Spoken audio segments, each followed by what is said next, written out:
In this episode of A Soul's Quest, Jesse and I will be discussing social and emotional intelligence and why it's important to the quest. Stay tuned.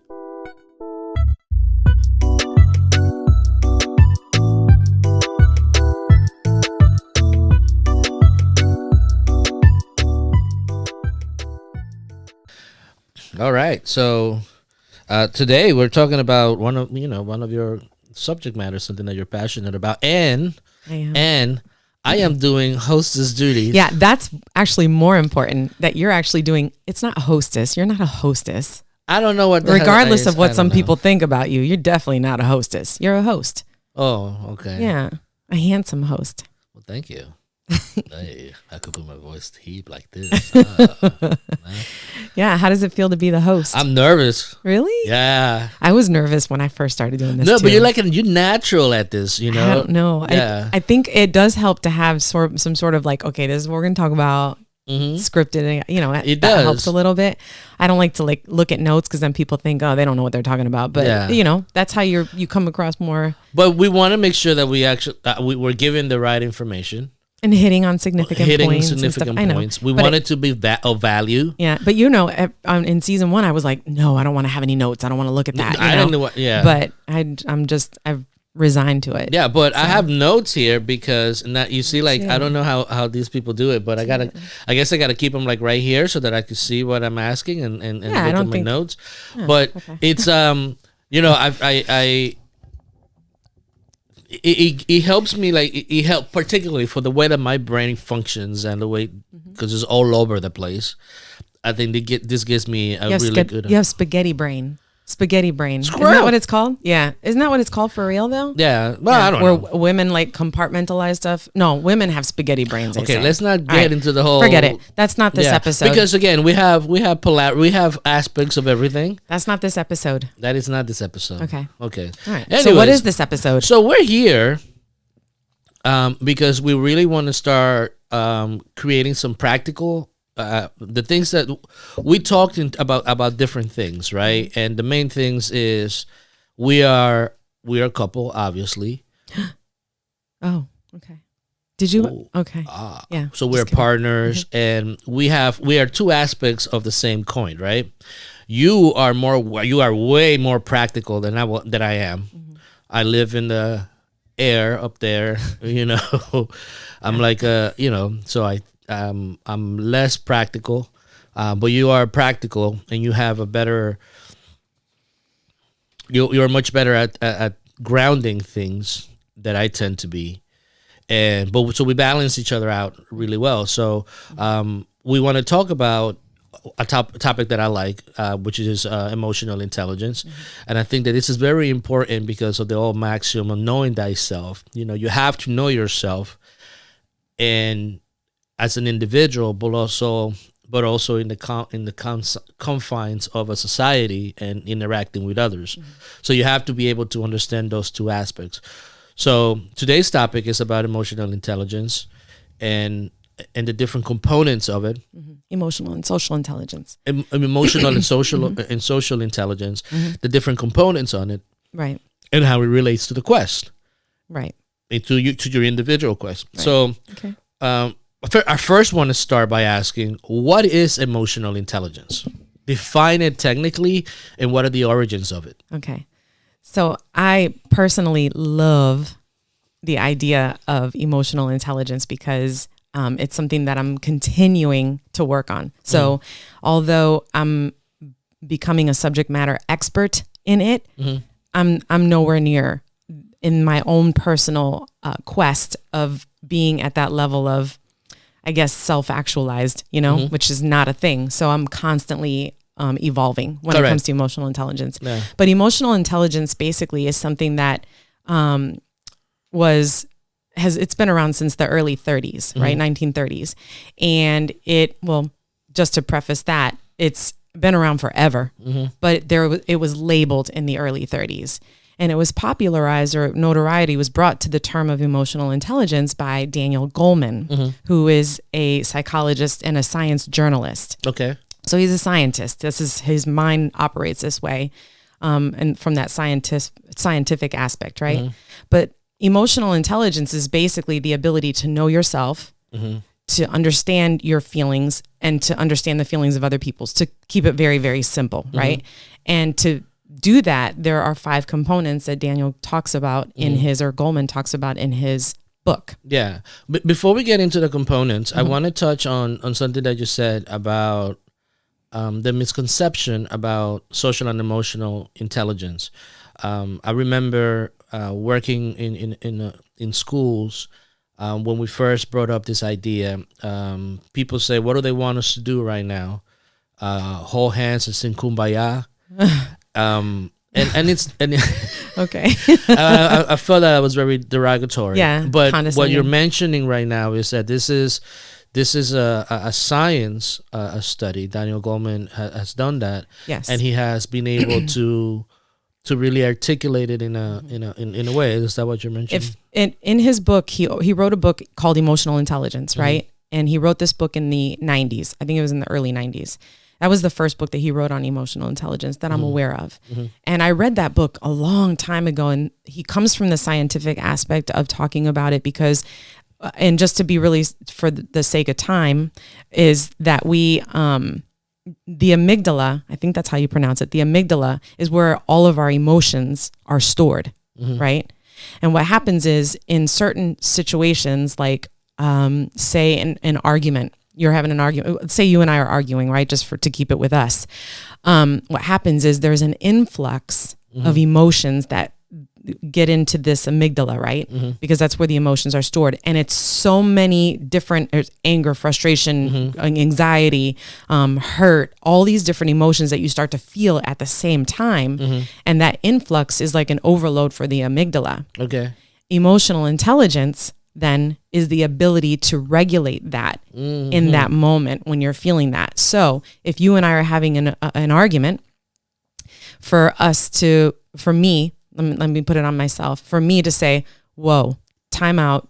This is too much for me. I know something's happening. I can't determine or figure out exactly, can't put my finger on exactly what's happening, but I'm feeling these things. And so I need to time out so that this doesn't escalate into something that is even worse than it could be. Even worse it could be. Right. Okay. And basically, that's the one thing that stands out for me in his book, is because I was like, oh, wow. So on a scientific level, that's a real thing. And it happens to be, why do people have domestic disputes? Why do people shoot each other? Why do people do they do? It's because they have a lack of ability to self-regulate. To understand that. So this is not just simple kumbaya and be happy all the time. No, that's not what nothing to do anybody with that. Who thinks that that's what it is ignorant to what emotional intelligence is about. Excellent, good. So as we said, going into the next component, into the components of it, yes, and then being able to understand what those components are and how do they relate. What are the components of social and emotional intelligence? So the way that I learned it, because I learned it a long time ago, was they gave, you always in like elementary school and stuff, I was later in life, but they gave you acronyms, and I used SEM. SEM. Okay. So it's SSSEM, right? Self-awareness, self-regulation or self-management, social skills, empathy, and motivation.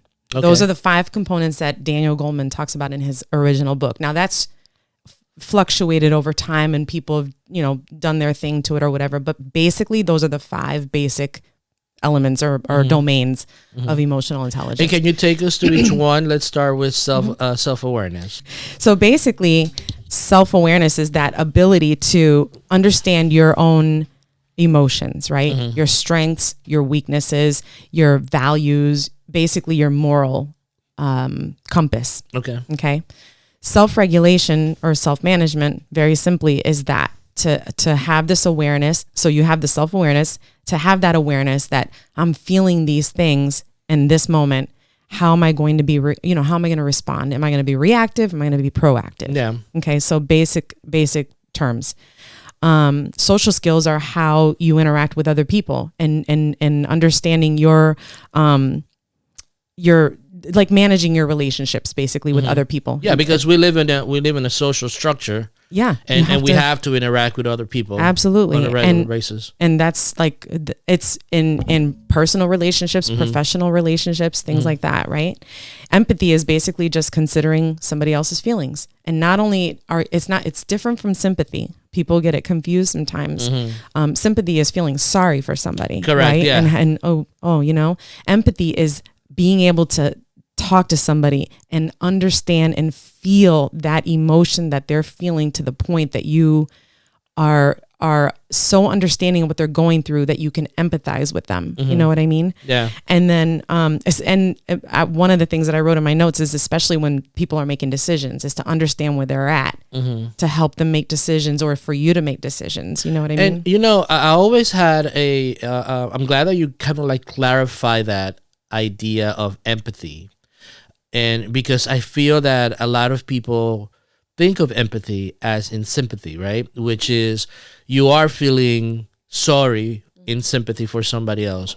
You are looking at the situations a little bit different, as if like, oh, I feel bad for this person. But empathy is almost as if you're putting yourself in their state to be able to understand how they feel without you becoming that. Right. And then providing either the guidance or the assistance that person needs. Because you're not feeling sorry for them to the point that you're just like, oh my God, I'm so sorry, and crying and feeling, because in order to empathize, it's exactly what you just said. It's being able to understand where they're at, but being able to self-manage yourself and be self-aware enough to understand, to guide them through making whatever decision they're going through, or to guide them through that issue or that problem. It's exactly what you're saying. Yeah. And so then the last component is motivation. Okay. And explain that to me. And that's just basically understanding, like in the process of self-awareness, self-regulation, the social skills aspect, and the empathy, the motivation comes in because you have established this relationship with somebody. You are on this level of understanding that person, understanding your role in that relationship with that person, and you know them so well that you understand what motivates them. That's really an important component when it comes to sort of like leadership and within the organizational setting. Yeah. But also when it comes to like parenting and even in marriages and relationships, you know what I mean? Like I in a lot of ways, I understand what motivates you, you know what I mean? And I know that because I've listened, because I've understood, because even though I'm not interested in things that you're interested in, I've said, you know what? I'm okay that I've been able to do things and experience things because I know that they motivate you, and vice versa. Yeah. And it's interesting too, from the aspect of self-awareness, because it is my belief that if you really are self-aware, you understand what your values are, you understand your objectives, your goals, then there's very little that you need outside of that. Right. I'm not a big fan of motivational speakers and motivational things like that, because if you're truly aware of who you are, that drives you. Is that the idea behind motivation being a component because it is almost at the bottom of the list? Because if you have these things, awareness of yourself, your goals, your values, what's important to you in relation to what's important to society, then you either have that strength to say, this is what I want, and it comes intrinsically out of you. It comes out of you instead of being imposed to you. Does that make sense? It makes a lot of sense, because I think what happens with people is, and this is just in general, is that they are influenced by other. You listen to a motivational speaker and you're like, yeah, that's what I need to do. But you would normally not have done that. Yeah. It's this person telling you that. Now, I'm not saying motivational speakers aren't great. They are. I listen to certain, Simon Sinek and things like that. I do. I listen to some of these people. Well, he's teaching. He's really like teaching. He is teaching. I get a lot from him. But I'm saying that to have that self-awareness and that cognizance to understand that this is my path, this is what I'm going to do, and not be influenced in a way that you're doing something that somebody else is telling you to do, which is what you just said about imposing. So I think that it all meshes together, Lastly, from this particular topic, there is a trend right now of pushing emotional intelligence in our schools, in our work, in our environment.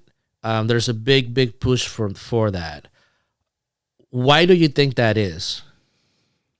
So I think that emotional intelligence is becoming more important to people within the organizational setting. And, you know, my educational background is in strategic leadership. So a lot of my focus is on not just relationships, but it's also on the organizational setting and how, because so many of us spend our time in a professional setting. Yeah. We're working for other people, right?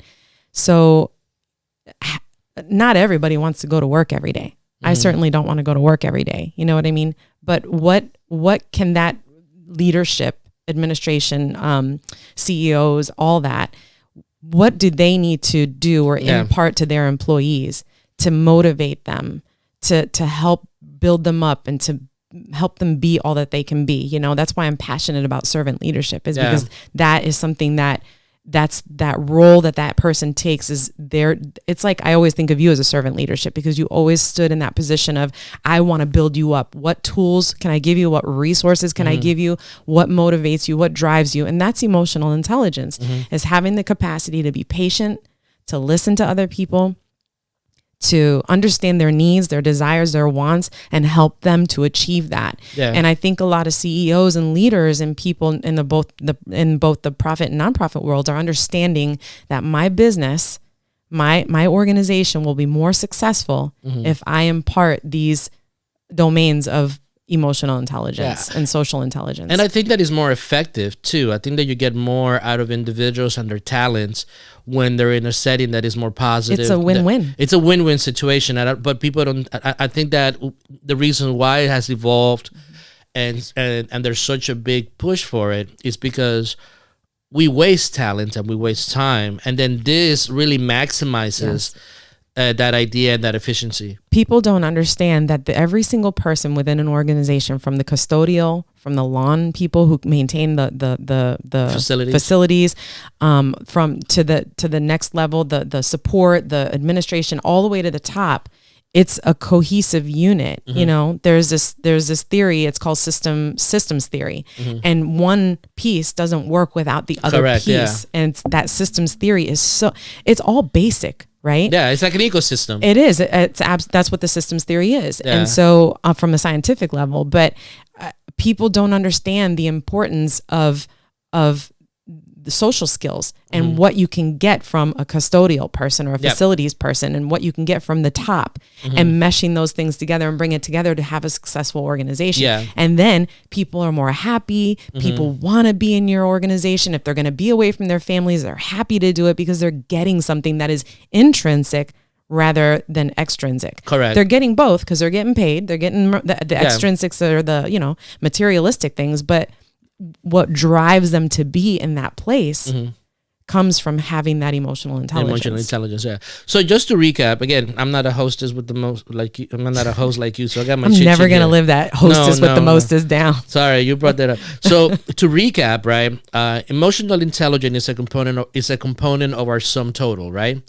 It encompasses our conscious personality and how we relate and how we interact with others in a social environment. It's that a good summarization of it? I would say so, yeah. Okay. To keep it succinct and practical, yes. Okay, excellent, excellent. Moving forward, my next topic or area that I would like to talk about is, you know, we love to compare and we like to say something's better than, or this or what, or that and the other. Emotional intelligence versus IQ. What is the difference? It's one better than the other. Comparing IQ and EQ, why is IQ important? Let's start there. Okay. So I was listening to a podcast a couple of months ago, and this stuck with me ever since then, because a lot of people are like, what's the difference between IQ and emotional intelligence? They're the same. They're not the same. IQ, and this is what Daniel Goleman, he was the person on the podcast, he said, IQ gets you into the game. Emotional intelligence is what keeps you in the game. Okay. And I thought that was profound, because that's like a basic. Explain. So basically, IQ is a number that you're basically born with that number. That's your number, right? And you can add to it by learning new things, right? So it focuses on spatial reasoning, quantitative, things like that, like all like I'm looking at my notes, memory, both long and short term. Okay. Like I said, quantitative reasoning, things like that. So that sounds like the pretty much the instruction that we get at school. Yes. It's kind of like fine-tuning that aspect. And if you think about it, when you're in a classroom, what are you learning? You're learning literature, science, math, the quantitative reasoning. You're learning those things. So the spatial reasoning and things like that's IQ. Okay. Emotional intelligence is, it focuses on understanding, right, the areas of like managing our emotions, how we perceive and how we relate to other people, understanding, being able to read the room, feeling that person on an emotional level. And that's different than sitting in a classroom and learning things like math and science and biology and things like that. It's just different. But one is not better than the other. You need both. You can't, IQ is it's not what it is that IQ doesn't determine your success in life. You can be really smart and not be successful. You know what I mean? There are a lot of people who are really, really smart and they can't keep a job. And it's because they lack the emotional intelligence, the areas of self-regulation, self-awareness, understanding, reading the room, relating to other people, being in a relationship with somebody, whether professional or personal, or just having interpersonal relationships, and understanding what it is what's going on in that interaction, and being able to mitigate that moment or those situations. IQ won't get you there. Correct. IQ helps. And so both of them together are what determines your success in life, but if you have emotional intelligence and you don't have a high IQ, you can still be successful. Because there are a lot of people who, I don't have a high IQ. I mean, I don't know what my IQ is, but I'm not the smartest person in the room. I learn stuff from people all the time, from people of kids to teenagers to adults. Right. But emotional intelligence, which is something that I've been working on for many, many years now, is something that I really, really, I take it very seriously, because when I read the room, I know how to act in that situation. I don't go into, we always joke around about how I act ghetto and doing this and whatever. I might get in trouble for saying ghetto, but sometimes I can act ghetto. Go ahead. Whatever. But when I go into a room where I'm about to do interviews with people or be on an interview panel, I conduct myself in a professional manner, and I know I read the room. You know what I mean? And I make deposits in that setting that are for that situation. You understand? So this awareness gives you a way to adjust depending upon where you are. Yes. I remember the regulation. I remember when I worked in sales, one of the things that we had to always be aware of is the body language, the tone of the person, how they talked, how to listen. Like, you had to be aware of all these different nuances. And in order for you to eventually close the sale. Is that something very much so? Very much so. Have you ever been to a car dealer and you go in there and then all of a sudden it's like flies? I don't want to, that's a bad one. No, that's a very good one. But go ahead. How about white on rice?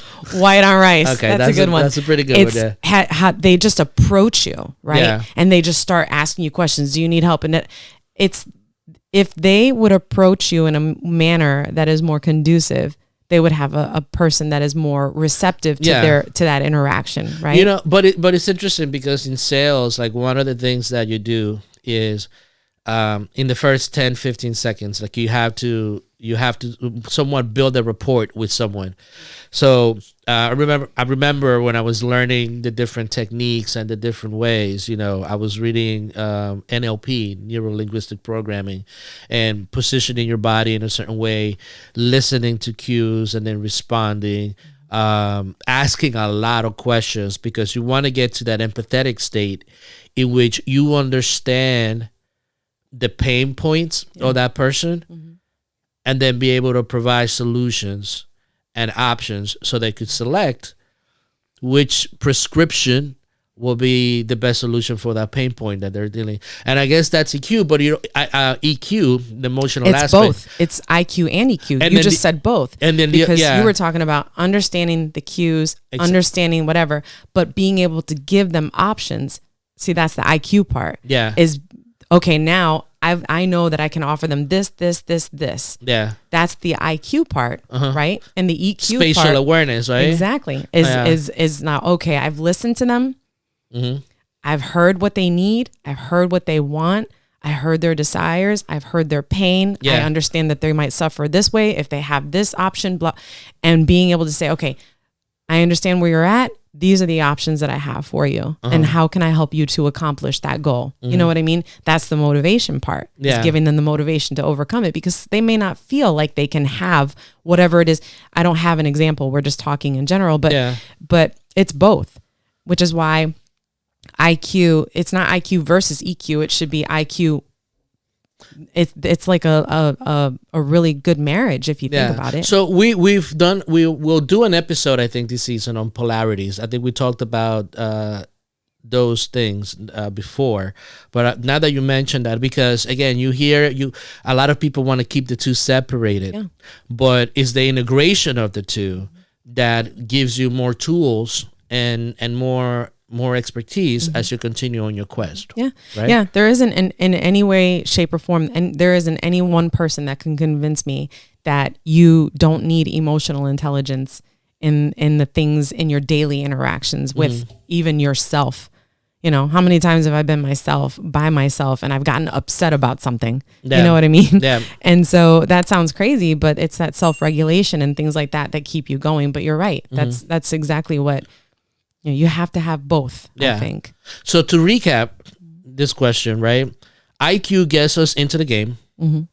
EQ keeps us in it. Yep. That's a good recap. I stole Bottom line. Bottom line. So now that we understand it, now that we've seen some practical examples on how it's used on the world, we talked about sales, but there's so many others.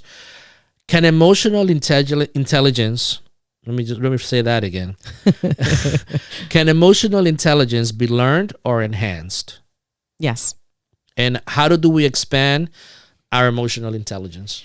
So it sounds really redundant, but basically it's about becoming more self-aware. So that's where it starts. How do we do that? Because this is one of the things that we talked about, but let's just do a little brief synopsis, because again, this is probably another episode that we should really talk about becoming self-aware.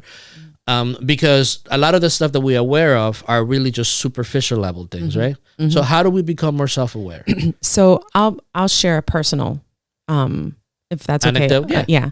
So a couple of weeks ago, you and I were sitting in our office and we were talking about, the schedule for ASQ, what we were going to, and you literally stopped in the middle of our discussion and you were like, I'm not doing this. This energy that you have, and it was ugly. I was like, and I looked at you and I was like, what is your problem? And you're like, I don't have a problem. You have a problem. And so we went back and forth, right, for a second. And I grabbed my stuff. None. No empathy from you at all there. But that's okay, because we admit that we're learning. We admit that I'm not a professional. Yeah. So, or you're not a professional. Neither of us are. So, well, we are, but we're still learning. Correct. Yes. So, although some people may question my professionalism, but correct. Who cares? Right. So then, so I grabbed my things and I walked away, and I'm like, what is his problem? He's losing it. Like something must have happened, whatever. I accepted no responsibility for that. So I went off into the kitchen. I did my own thing. I was doing some schoolwork, writing my dissertation and whatever.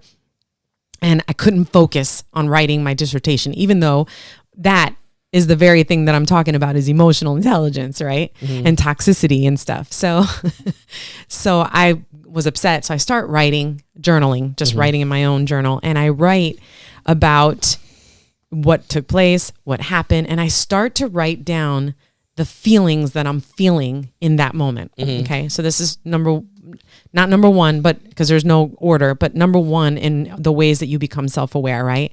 Is acknowledging your feelings, acknowledging your frustration. So in this journal, I can write whatever I want. And so I'm writing, everything from your reaction to me, everything. Yeah, everything. Yeah, okay. And then I start to write about, is there something going on with me? Mm-hmm. And that is that self-awareness that I'm talking about. And what was the conclusion? What came out of that? Basically, it was when I finished writing it, I realized after writing things down and questioning myself and my reaction to what happened, I was like, am I harboring some sort of negative feelings or anger or frustration? What's going on? That's that process of self-awareness that you go through. Mm-hmm. And one of the ways that you can enhance emotional intelligence, because that's your question, is by being thoughtful and one, being really, really, really honest. And there's a vulnerability and humbleness that comes with that, because it's not easy to say, oh, well, at the end of the day, he's not wrong. There is something going on with me. Because what happened, just to share, is, and to be transparent, I went back into the office and I was completely honest with you. And I said, I think that maybe I am angry about this, and that. And I shared with you, and we came to this conclusion, and it was like the best thing that could have happened to me, mm-hmm. because now I'm in a different place in my life as a result of that, so to speak, at least perspective wise. Right. Mm-hmm.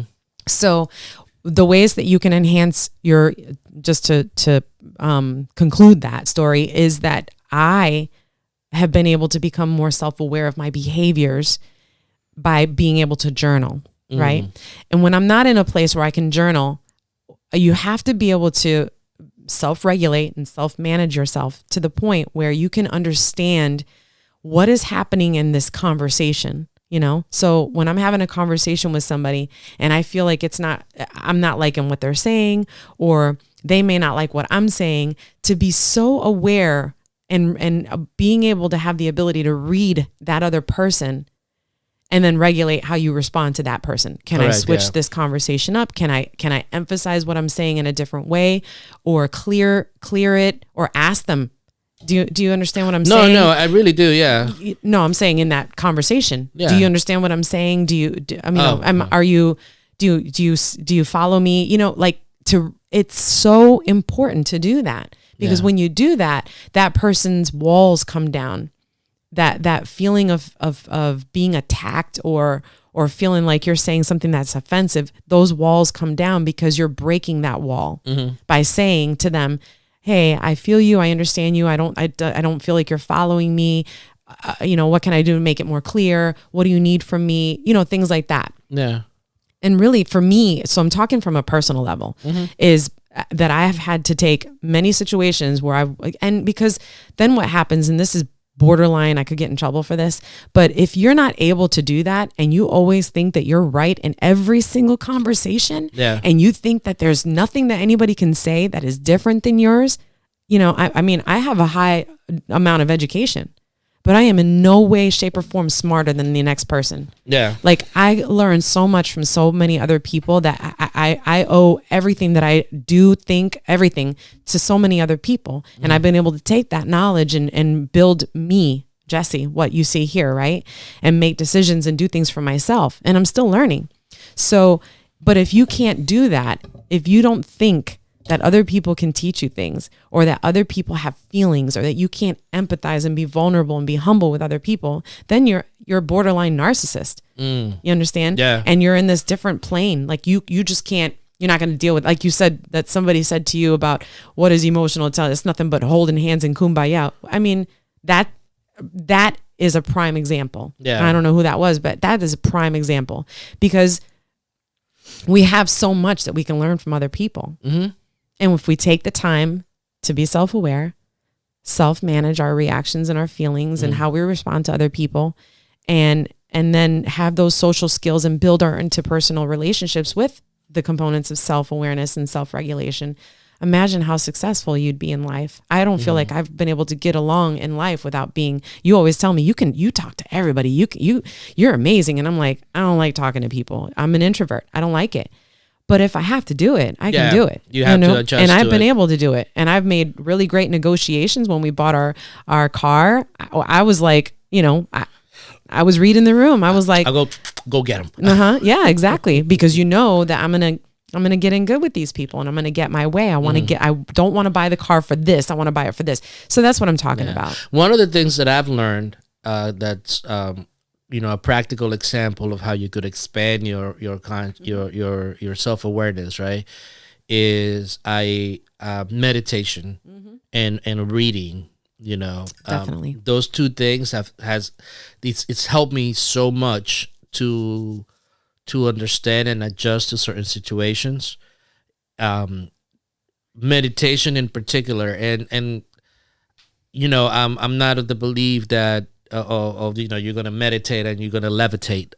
You're gonna meditate and then everything's maybe if you're taking the right drugs. Maybe if you're taking the right drugs, But one of the things that I've learned from meditating and sitting there for a few minutes at a time, it's understanding that thoughts and emotions come and go like constantly. If you sit there long enough and you just focus on breathing, you hear, the idea is not to stop your mind from running because you're going to be unsuccessful and you're going to get frustrated. But you start seeing these emotions and these feelings come, give them their time of day, and then they just go away. I think you told me in the past, like a river. It's like a river, yeah, or a stream or whatever. Yeah, and then something else that I was telling you, I'm doing this new meditation process based on archetypes and things of that nature, and understanding the positive aspects of my personality and the negative aspects of my personality, and it's interesting to see how you may come from a good place and people will take that the wrong way, or how your perception of how something should be and people's idea of how something should be, how those conflicts and how you approached it. Because I do tend to be upfront and assertive and like, this is how we're going to do it. And I try to have a consensus, but I could see how I could piss a lot of people off, And that's the self-awareness part. Yeah. Because I think that we all do it. We're all reactive in situations, and that's normal. Mm-hmm. You know what I mean? But being able to be aware of that and then say, in the next time this happens, or in my next interaction with so-and-so, it's about pause. It's taking that moment to pause when you're talking about medication. But it's so hard in our society. We always want to be right. We always, even when we get to a position in which we have control over others, we don't look for that consensus, because a lot of people feel that it's not efficient. It takes too long. It's too draining to deal with all these emotions all the time, right? And those are the people that will not be as successful as other people. They may be successful, don't get me wrong. There are plenty of people who lack emotional skills who get through life, no problem. But imagine how much more fulfilling your life could be if you could have interpersonal relationships with people, or even just a relationship with yourself where you felt good. See, that's something that I will say, which is excellent. And then the other flip side to that is how efficient your organization will run, and your venture, if you were getting the most out of everyone. Yep. And there are moments in which you have to let people go or change people around. Business is business. Because business is business. But it might be because that person no longer has the motivation to do their job. And how would you have figured that out? Yeah, exactly. Through emotional intelligence. Great. You don't just get rid of people just because you want to get rid of people. I don't like that person, I'm going to get rid of him. Yeah. Why? Yeah. What if that person just needs a little bit of just a little bit of twerking? A little molding. A little molding. Twerking? Not twerking. Is it twerking? Oh, I don't know. I mean, that's... I don't know. Is it twerking? I mean, it depends. What's the word? I think you meant to say tweaking. Tweaking. Yeah.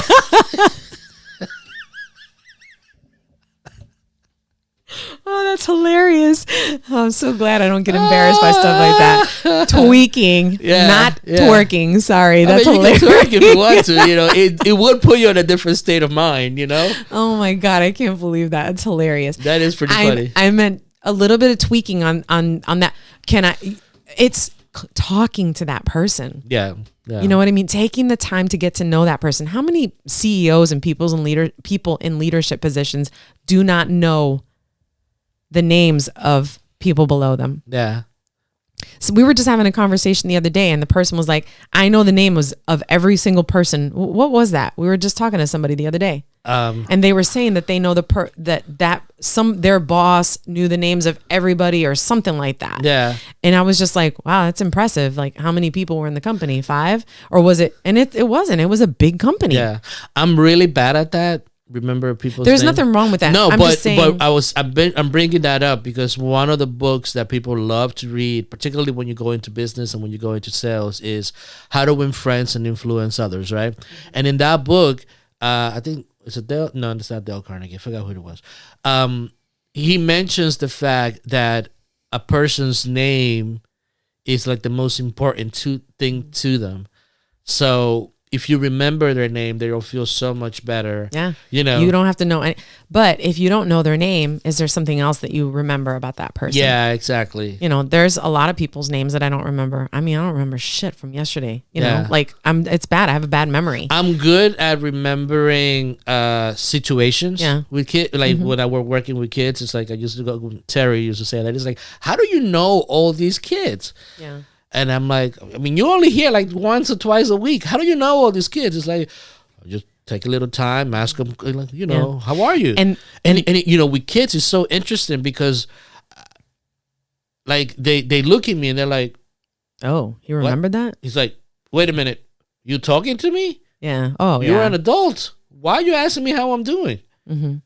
And it's like, and that's another part of it. Yeah. You talk about kids is like you're teaching them at a young age, you know, the importance of taking your time to talk to people, listening skills, communication, all of the things that are required when you're talking about, you know, emotional intelligence. There's so many different, you know, we're talking about domains, but in each of those domains, there are components in that, you know, characteristics that apply there. It's about communication. It's about listening. A lot of people want to talk, but they don't want to listen. You know, I've known plenty of leaders who all they do is talk, you know, and they want to emphasize how they're the boss or they're in charge and they know everything. How we have to meet our outcomes and right. how we have to they measure a kid's success. And they haven't taken the time to listen to other people and communicate and get to know them. And it takes a little bit of effort. But at the end of the day, if there's a more cohesive team and there's more buy-in, then you have more efficiency. You have a system that is working. Like I always say, the wheels that come together and they turn and the grinds. Yeah, they click together perfectly and they go around. That's a well-oiled machine that's going to keep going and going. So what you're doing is you're adding oil to the machine if you take the time out to be with people. And that's important. Yeah. So to recap, EQ could be expanded if we are aware of our internal dialogue, our emotions, everything that's inside of us, that, you know, that mushy side, and how do we interact and how do we adjust when we are interacting with others? Is that a good summarization of how emotional intelligence can be learned? And also, you mentioned the idea of journaling, meditating, and reading. Pausing. Yeah, taking the time before, you know, people always say it sounds so silly. You don't, when you're going to respond to somebody's question.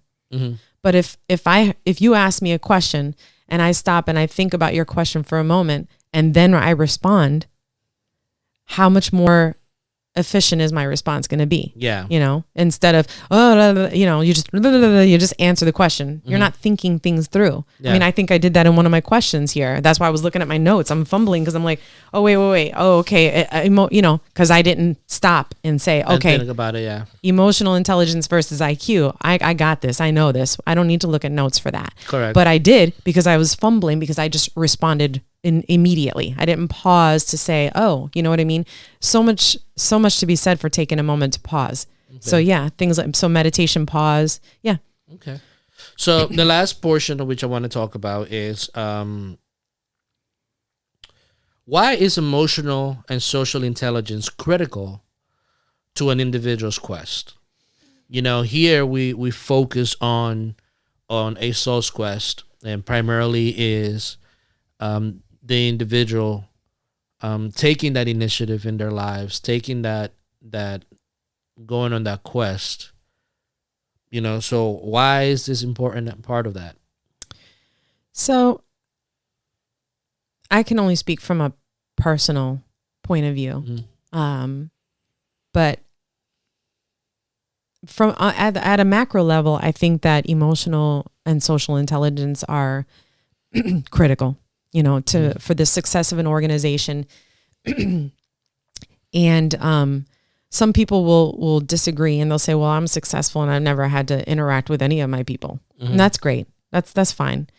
But when those people leave, those people at the end of the day, they go home, they're miserable, they hate their jobs, they don't feel fulfilled, they don't feel like they're getting what they need out of giving 8 hours or 10 hours a day to another individual for their success, and they're not getting anything in return. Even those people that are extrinsically motivated, they're getting paid a good amount of money. Yeah, they're not happy.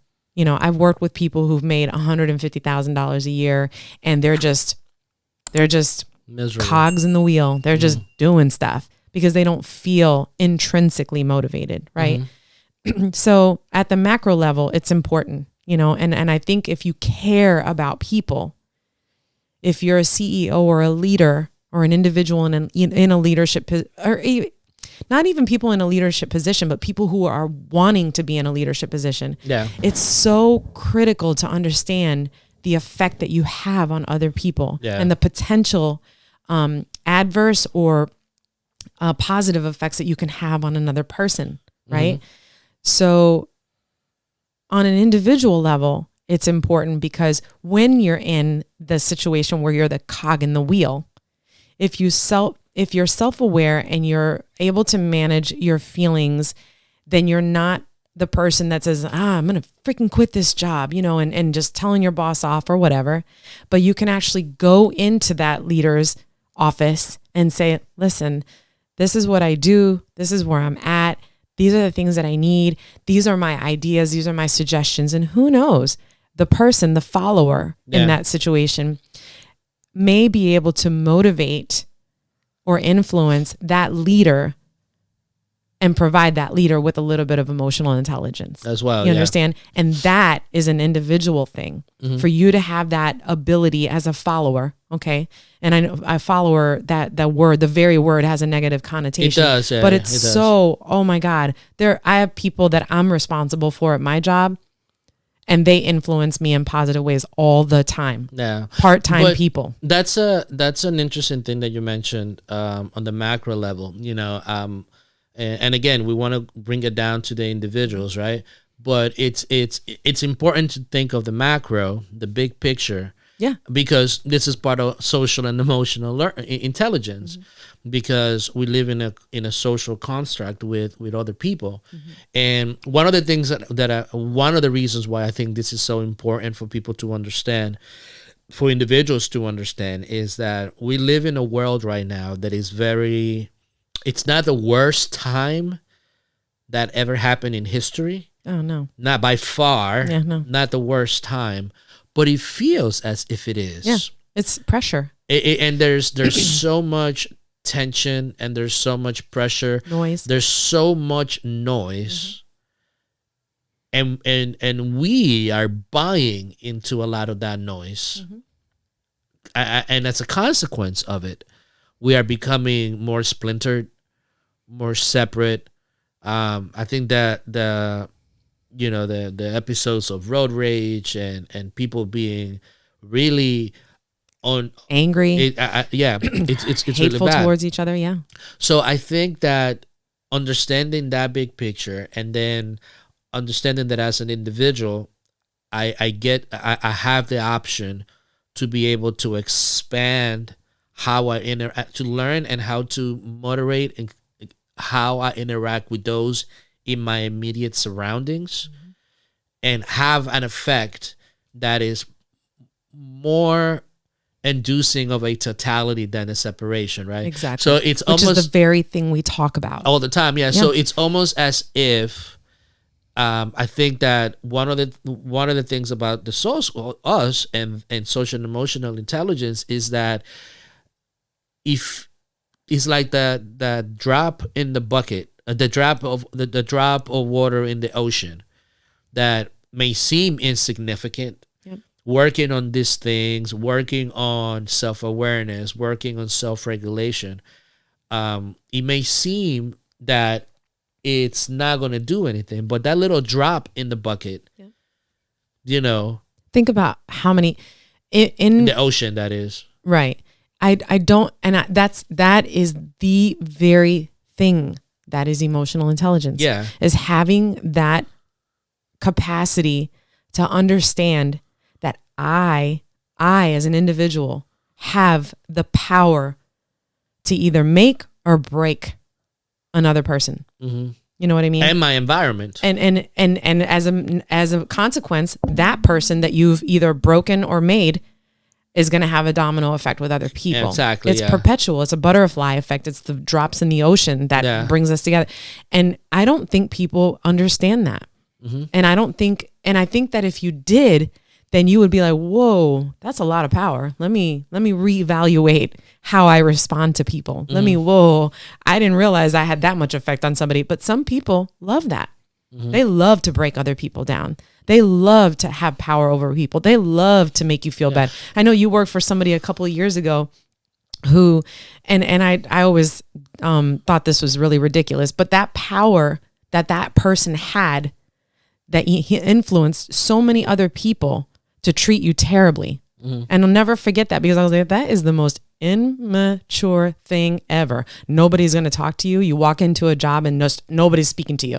It's like, really? Like, how does that happen? That was the power of one individual who has zero emotional intelligence, in my opinion. And I stand firm on that, because if he knew that he had that much power, he would have never done that. Mm-hmm. Because that affected not only you, that affected the environment that you were in, the other people that you were around. It affected a lot of things. Yeah. You understand? And that is what one person exercised that power over how many people? A group of people. And you know what the interesting thing about that is? That this is why it's important to understand social, your own emotions and your own reactions to things, right? Self-regulation. It's because me being exposed to all those things, as hard and as difficult as they were at that time, for some reason, one way or the other, I'm here. Like, we're doing this, right? And so there are lessons, and there are those experiences gives you insight, like deeper insight in your personality, and also how other people view you, and in relations to that, and you have to learn from that and then be able to adjust. And that's that self-resilience part. Because you could have either you could have said, oh, okay, this is the world. I'm scarred by it. I'm hurt by it. And now I'm just going to I'm going to be the villain, which is what you talk about. Yeah. And now I'm going to do this to other people. Or I can choose to be different. That's not what I want to do. Mm-hmm. That takes a level of awareness and management of your emotions to understand that and have that capacity to make that decision to do what we're doing. And these are choices that we make on a regular. These are we use ourselves as anecdotes because we're talking about ourselves. But when we're listening to our interviews and we see how these interactions happen with people, and how people either say this or said that, and they make them feel a certain type of way, we have we put a quote a couple of weeks ago from Cloud Atlas about our lives are not our own, and by any crime or any kindness, we influence.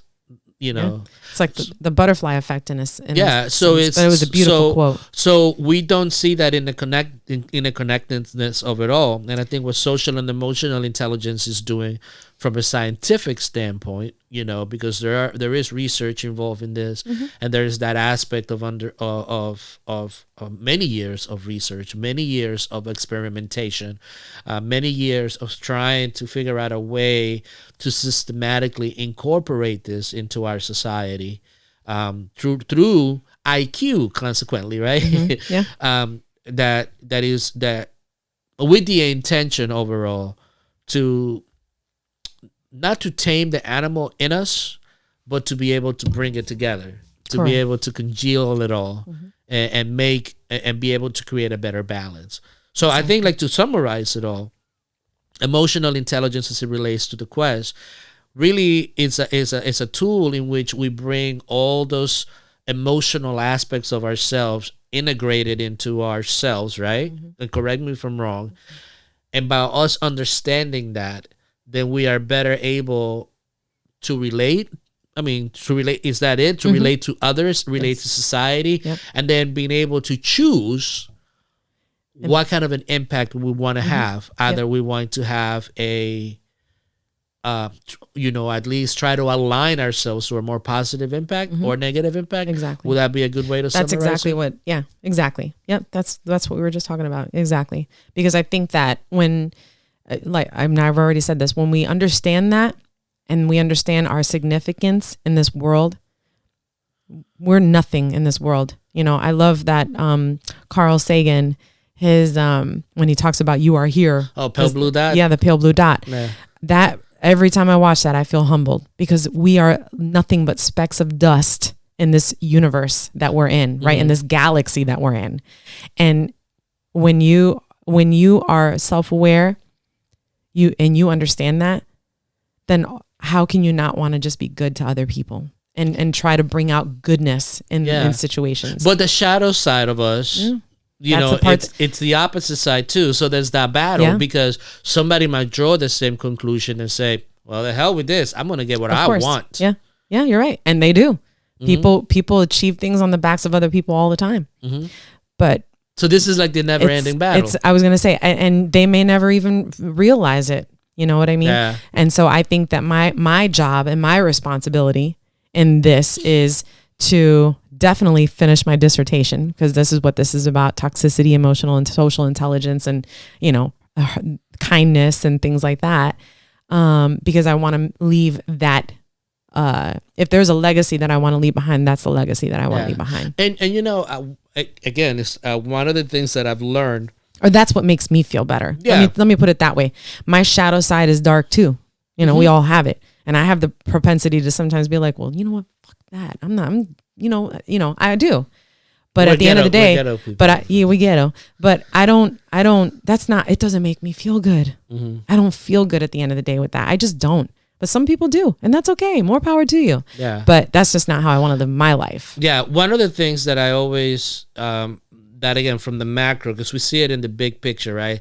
The aspects, those two things fighting each other, the give and the take. And in the inside a person, it happens too. Like that dance of our darkness and our light interacting, Exactly. And then, but we don't understand those forces within us. Now I'm getting a little bit more metaphysical. Yeah. Let's keep it here, right here. But this is the metaphysical aspects is just really representations, mental representations of what's internally, emotionally it's happening inside of us. And then, but that's the beauty of it all, right? We get to choose. That is the beautiful part. We have a choice. At the end of the day, the choice is yours. Ooh. If you enjoyed this discussion, we'd like to hear your thoughts. Please leave us a comment, like and subscribe to the channel. And for more, visit us at asoulsquest.com.